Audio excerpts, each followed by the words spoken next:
There's a long white line running down that road, and where it stops, nobody knows. For many years, I've followed that line. To a man like me, it's a living sign. Winding its way through the hills of Pennsylvania, Interstate 80 is the main artery of long-haul trucking, stretching from the American Midwest to her eastern coastline.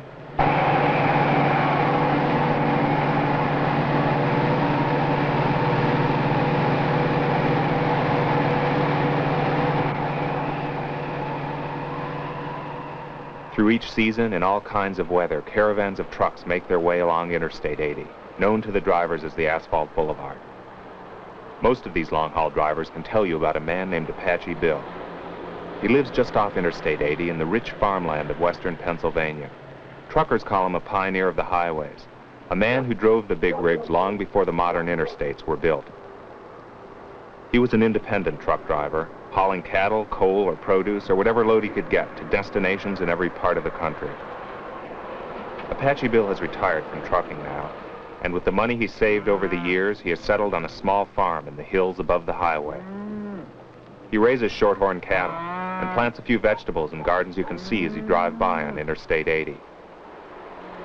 The truckers all know him, and in the summer or at harvest, they'll stop by for some of Bill's cucumbers or squash, and for the coffee that he always keeps hot on the stove for visitors. His farm keeps Bill close to the trucking life, to the road that he traveled for so many years, and to that breed of men who make their living behind the wheel of a 40-ton, 5-axle diesel truck. We sure got a mess of snow around here now. Makes me think of way back in the years, early years, before, well, there wasn't no snowplows like there is today. You get out in the snow, you wouldn't be able to go, oh boy, you get monkeying around and sweating and swearing and trying to get a load someplace and get stuck in the snow and have to get out, put chains on, man, beat it and beat it. There was no hotel, there was no motels, there was no gas station. There was gas stations, but they were a long ways in between. And you couldn't, you had problems with the earlier trucks. They weren't like the trucks today. You could go for, oh, heck, lots of times. Maybe just to go 50 miles, you'd have 10, 15 stops. You have to fix this, you have to fix that, change tires, and keep figuring out how you could run from one place to another to get, you'd be sure of getting gas. You'd have gasoline. Hey, you could, well, you always had to carry 4 or 5 spare tires because you never could depend on them. There wasn't no gas stations to fix a tire for you. You had to fix it yourself. Your truck broke down, you worked on it. It was a way of life. Everybody had to be their own mechanic. Look at the guys that leave from New York and head for California. Why, they don't, maybe they can go the whole way across and never have a thought about any mechanical failure or any stuff like that. If they do get a flat tire, they go in and call, somebody comes out and changes it for them. Them days, they stayed with you until you was ready to go. Even though their load was late or whatever, they would say that their outfit broke down or like that. So that whenever you left to go somewhere, you always tried to get somebody going that way or maybe part way. It was called wildcatting then. Drive all night, because then days driving at night was much easier because there wasn't nothing to bother you. You get 2 or 3 fellows going together. They would run and they would go along. Come daylight, have one of them army camping cots and get her out, put her under the bed, curl up, go to sleep, and then sleep till afternoon, go get something to eat or get your lunch out and eat it. Get on the road again, go. That's the way of life for a trucker then, but when you, today, on these interstates, truckers, they go from one truck stop to the next. I don't think they always go there for meals, they just go and look at the mini skirts or something like that. I think that's the big, well, that's all that's on a trucker's mind anyhow, I guess. But many and many a trip I've hauled and just break even. I never actually really figured on making money. I just, as I like to do it, that's all. You know? Of course, as young men, and when you make depression, when you made $5, boy, you had a lot of money, that's for sure. And a whole day's work for a lot of people was only $1. I've had a lot of good friends trucking. You got a trucker friend, he'll do more for you than most anybody else. You're like a family. I'm perfectly happy.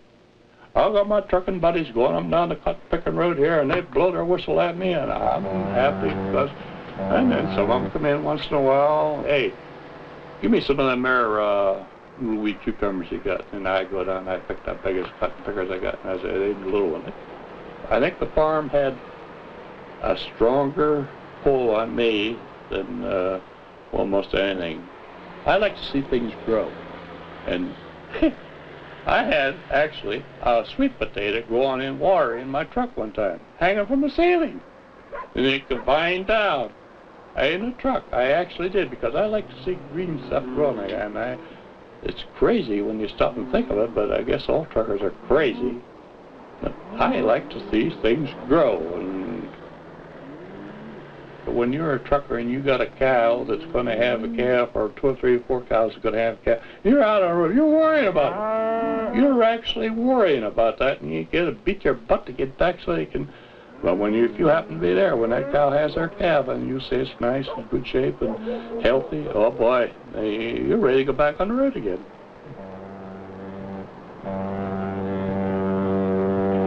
My grandmother, she was Apache Indian, and she used to like to ride horses, and I would ride with her all the time, just a little fella, and I have my first recollections of anything I imagine was my grandmother.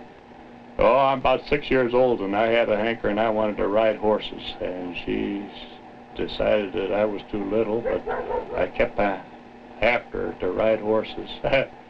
So, out in the barnyard, a whole bunch of horses out there, and she just throwed me up on one, and oh, did I get a ride. I went down, I was all covered with horse manure, dust, dirt, but I had a ball, and I didn't bawl either. I got back up, and she throwed me on another one until I learned to ride. Of all my experiences in life, I think about that one. Trucking was one of the things that, I don't know why, but back in those days, a trucker was looked up to. He was called King of the Road, Master of the World. When a guy goes past in that truck and, oh, he's belting her down the road there, he got a big load on, he's worrying about getting to wherever he's getting that cotton picking on, getting his green stamps, but whenever that guy goes past you and he toot toot and waves at you, you get a good feeling. Oh, I do it a lot of time. I go out there, I'll be doing something out there, I'll sit down out in the field, and man, they just continually toot toot. They go by and wave, I wave at them all, I don't know them. I can't imagine maybe I was out there on the road and those guys was working in the field or doing something like I was doing, and I tooted the horn at them, they'd wave and that. So I appreciate it. On the 18-wheeler, 50 feet long, those wheels to me seem to hum a song for all the kids. I blow my horn, they all love to hear that diesel moan. Oh boy, if I was just back doing that again, I'd be happy, but I know I couldn't do it. But it's something like getting something in your blood that every time you hear an air horn or have one blow at you, oh boy, you just get that hankering to be back on it, that's all. You know you're not capable, at least I'm not capable of doing it anymore, but I sure like to. Just them thing like that rest home for a tired trucker. Well, a lot of them have asked me why why give it up? I got tired of it. And it just said, rest home for a tired trucker. And I am tired. Real tired. Well, he added all up. He ain't got nothing in the end anyway, except the memories and thoughts of what, oh boy, I wish I'd have done this. I wish I'd have done that. And then, but when you get as old as I am, well, it's just like getting a surprise. I think every morning I wake up, it's a surprise. It's a surprise for me to wake up. When, it's funny when people talk about things when you're old. I guess you get old and all you got left is them memories. It takes you quite a while when you do. I know when you quit trucking, or when you just say, that's it, I quit, I'm no more, the hell with it. That's getting too hard. That feeling that there's something in blood there, yeah, too, but I mean, you seem like there's something mixed with it that wants to make you, wants to make you go, wants to make you do this, wants to make you go.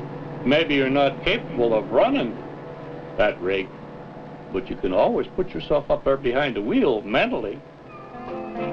Someday I'll reach the end of that line, as sure as you're a bone.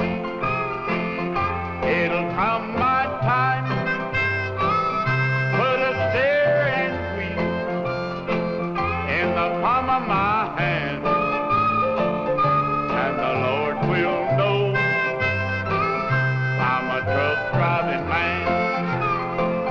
Put a steering wheel in the palm of my hand, and the Lord will know I'm a truck driving man.